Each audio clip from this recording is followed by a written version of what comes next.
J'ai demandé d'approuver une convention d'extradition entre la France et le Sénégal. Ce texte nous a été présenté sous un angle exclusivement juridique. Mais il n'existe pas de texte juridique sans portée politique, a fortiori en droit international. Y a-t-il urgence à adopter, à l'initiative du gouvernement sénégalais, la nouvelle version d'une convention déjà en vigueur depuis 1974 ? Et alors même que cette dernière a depuis déjà été complétée par plusieurs mécanismes juridiques multilatéraux ?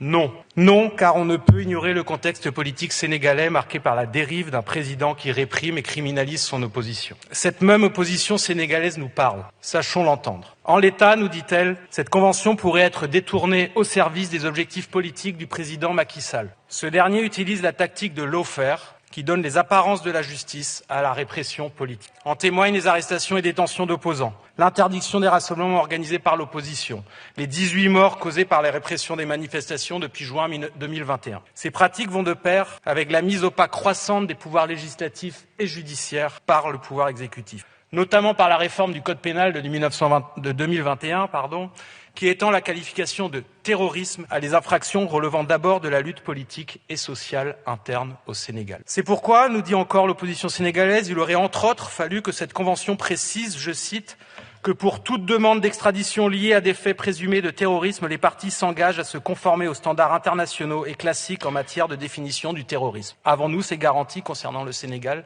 Non. D'autant que la dérive autoritaire du président sénégalais risque de provoquer une crise sociale et politique majeure s'il entend se maintenir au pouvoir au-delà de son second mandat, à rebours de ce que prévoit la constitution sénégalaise. L'élection présidentielle est prévue dans 1 an. Le moment est donc mal choisi pour donner au président sénégalais, via la ratification de cette convention, une forme de brevet en état de droit. La France insoumise soutient évidemment le principe de coopération en matière judiciaire. Mais au regard des faits énumérés ci-dessus et du fait qu'il existe déjà une convention entre la France et le Sénégal dont la modernisation ne présente aucun caractère d'urgence, notre groupe s'opposera à ce texte.